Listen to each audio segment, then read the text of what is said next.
Je dis qu'aujourd'hui, nous avons beaucoup de pharisiens de nos églises. Ils ont juste changé de nom, changé de siècle et d'époque. Sinon qu'ils sont nombreux dans nos églises.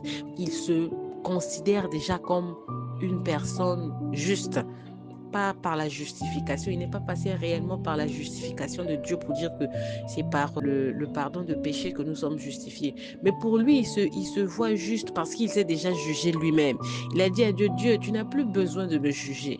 Tu n'as plus besoin de pouvoir m'analyser ou bien comment. Moi-même, déjà, quand je me vois seulement, quand je vois seulement ma vie, oh Dieu, je peux déjà dire que c'est bon. Il n'y a pas de bon. Oh, il était à côté de la plaque, mais complètement à côté de la plaque, bien-aimé de Dieu. Complètement. Et aujourd'hui, nous avons beaucoup de chrétiens qui se retrouvent dans cette situation. Dans ta prière, tu veux même convaincre Dieu de tes erreurs. Tu veux même convaincre Dieu pour dire à Dieu, Dieu, regarde-moi comme je te dis comme je suis, pas comme je suis réellement, mais comme je te dis comme je suis, regarde-moi comme ça. C'est pas possible, bien-aimé de Dieu. Et donc on lit ici, on nous dit qu'il y a deux personnes qui se présentent devant l'Éternel. On a un pharisien et un publicain.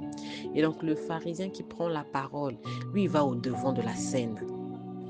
Lui, il va au devant de la scène parce que lui, il aime les éloges. Parce que pour lui, justement, il se considère déjà comme une personne juste. Et par la suite, on voit un peu plus bas, il cite, je jeûne 2 fois par jour, je donne ma dîme. Donc lui, il respecte justement les commandements, les préceptes qu'on lui a donnés. Mais dans le respect des préceptes et des commandements qu'on lui a donnés, bien aimé, c'est là où se cache le nœud de l'histoire.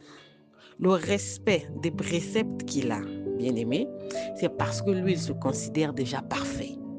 Nuance, une personne qui respecte les commandements de Dieu parce qu'il a la connaissance de Dieu. Il sait que c'est ce que l'Éternel recommande. Il sait que c'est ce que l'Éternel nous demande de faire.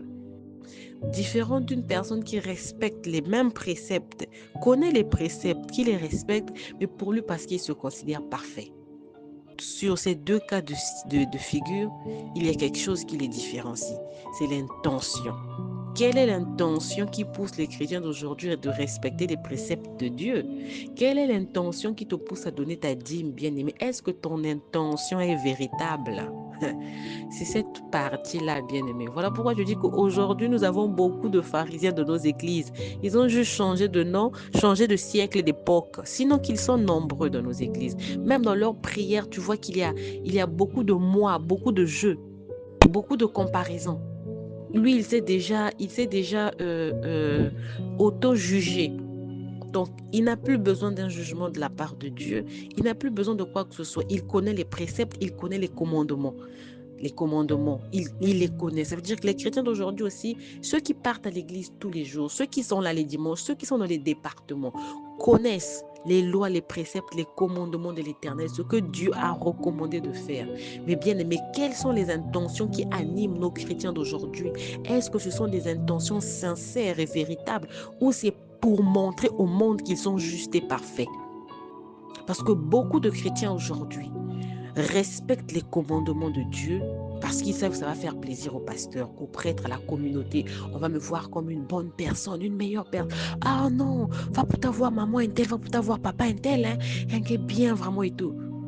Or Dieu qui voit le cœur connaît que cette personne est animée d'une intention malsaine, même quand il s'agit des choses de Dieu bien-aimé.